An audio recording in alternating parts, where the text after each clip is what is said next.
Di video ini saya akan menjelaskan tentang esensi dan urgensi ketahanan nasional. Ketahanan bangsa merupakan kemampuan suatu bangsa untuk mempertahankan persatuan dan kesatuannya, memperkuat daya dukung kehidupannya, menghadapi segala bentuk ancaman yang dihadapinya, sehingga mampu melangsungkan kehidupannya dalam mencapai kesejahteraan bangsa tersebut. Secara etimologi, ketahanan berasal dari kata tahan, yang berarti tabah, kuat, dapat menguasai diri, gigih, dan tidak mengenal menyerah.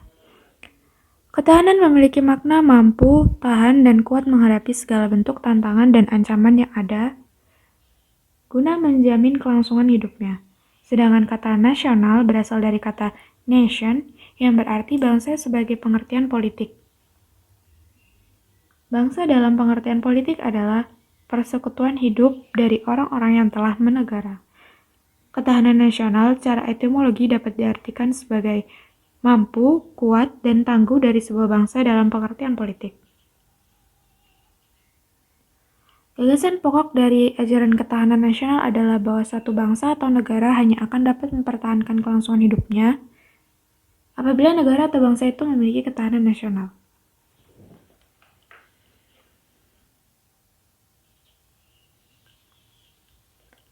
Unsur-unsur ketahanan nasional model Indonesia terdiri atas 8 unsur yang dinamakan Astagatra atau 8 gatra, yaitu yang terdiri dari 3 gatra atau Trigatra, alamiah, dan Pancagatra atau 5 gatra sosial.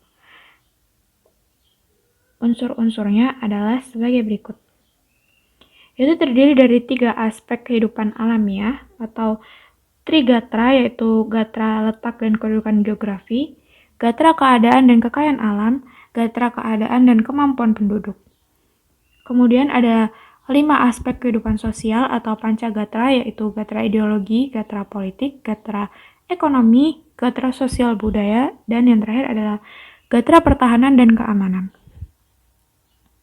Model Astagatra ini merupakan perangkat hubungan bidang-bidang kehidupan manusia dan budaya yang berlangsung di atas bumi ini dengan memanfaatkan segala kekayaan alam yang dapat dicapai dengan menggunakan kemampuannya. Model ini merupakan hasil pengkajian Lembaga Ketahanan Nasional, dan adapun penjelasan dari masing-masing gatra tersebut adalah sebagai berikut. Yang pertama adalah gatra letak geografi atau wilayah. Gatra tersebut menentukan kekuatan nasional negara. Hal yang terkait dengan wilayah negara meliputi bentuk wilayah negara dapat berupa negara pantai, negara kepulauan, atau negara kontinental. Kemudian ada gatra kekayaan alam. Gatra tersebut merupakan sumber kekayaan alam dalam suatu wilayah, baik kualitas maupun kuantitasnya sangat diperlukan bagi kehidupan nasional. Oleh karena itu, keberadaannya perlu dijaga dan dilestarikan. Kedaulatan wilayah nasional merupakan sarana bagi tersedianya sumber kekayaan alam dan menjadi modal dasar pembangunan. Pengelolaan dan pengembangan sumber kekayaan alam merupakan salah satu indikator ketahanan nasional. Hal-hal yang berkaitan dengan unsur sumber daya alam sebagai elemen ketahanan nasional meliputi potensi sumber daya alam wilayah yang bersangkutan, mencakup sumber daya alam hewani, nabati, dan tambang. Kemudian ada kemampuan mengeksplorasi sumber daya alam. Kemudian ada pemanfaatan sumber daya alam dengan memperhitungkan masa depan dan lingkungan hidup. Kemudian ada kontrol atau kendali atas sumber daya alam. Kemudian ada gatra penduduk. Gatra tersebut sangat besar pengaruhnya terhadap upaya pembina dan mengembangkan ketahanan nasional. Gatra penduduk ini meliputi jumlah, kuantitas, komposisi, persebaran, dan kualitasnya. Penduduk yang produktif atau yang sering disebut sebagai sumber daya manusia yang berkualitas mempunyai korelasi positif dalam pemanfaatan sumber daya alam serta menjaga kelestarian lingkungan hidup, baik secara fisik maupun sosial.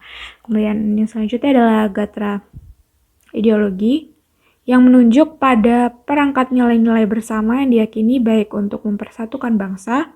Bangsa Indonesia yang bersatu sangat penting untuk mendukung kelangsungan hidupnya. Hal ini dikarenakan bangsa Indonesia merupakan bangsa yang memiliki keanekaragaman yang tinggi. Kemudian yang selanjutnya adalah gatra politik. Gatra ini berkaitan dengan kemampuan mengelola nilai dan sumber daya bersama agar tidak menimbulkan perpecahan, tetap stabil dan konstruktif untuk pembangunan. Politik yang stabil akan memberikan rasa aman serta memperkokoh persatuan dan kesatuan nasional. Pada gilirannya, keadaan itu akan memantapkan ketahanan nasional suatu bangsa. Gairah politik ini nantinya diwujudkan dalam sistem politik yang diatur menurut konstitusi negara dan dipatuhi oleh segenap elemen bangsa.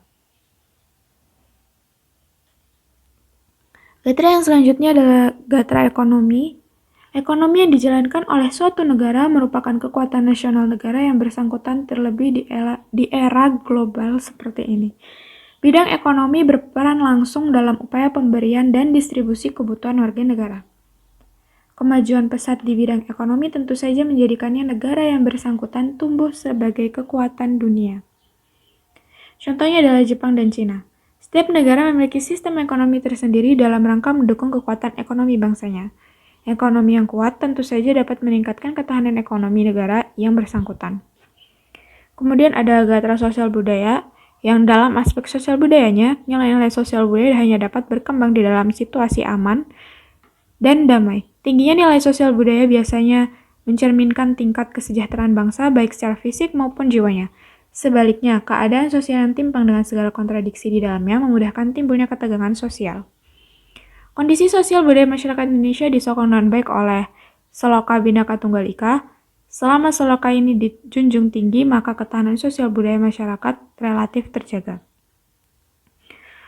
Kemudian, gairah yang terakhir adalah pertahanan keamanan negara. Unsur pertahanan keamanan negara merupakan salah satu fungsi pemerintahan negara. Negara dapat melibatkan rakyatnya dalam upaya pertahanan negara sebagai bentuk dari hak dan kewajiban warga negara dalam membela negara. Bangsa Indonesia dewasa ini menetapkan politik pertahanan sesuai dengan Undang-Undang Nomor 3 Tahun 2002 tentang Pertahanan Negara. Berdasarkan pada unsur ketahanan nasional yang telah saya jelaskan, kita dapat membuat rumusan kuantitatif tentang kondisi ketahanan suatu wilayah.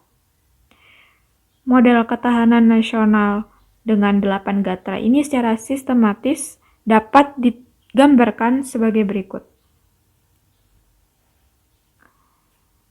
Dan keterangannya adalah sebagai berikut.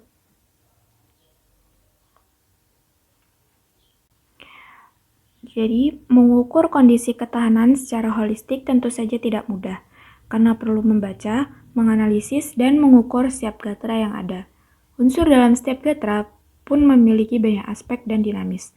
Oleh karena itu, kita dapat memulainya dengan mengukur salah satu aspek dalam gairah ketahanan. Misalnya, mengukur kondisi ekonomi nasional. Kondisi ekonomi nasional dapat menggambarkan tingkat ketahanan ekonomi Indonesia.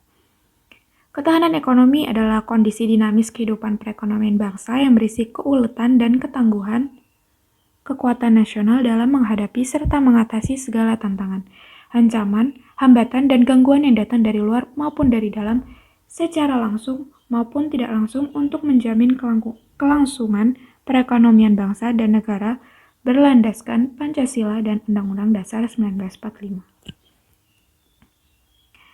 Jadi itu adalah penjelasan saya tentang urgensi dan esensi ketahanan nasional serta unsur-unsur dalam ketahanan nasional. Semoga penjelasan saya dapat membantu. Terima kasih.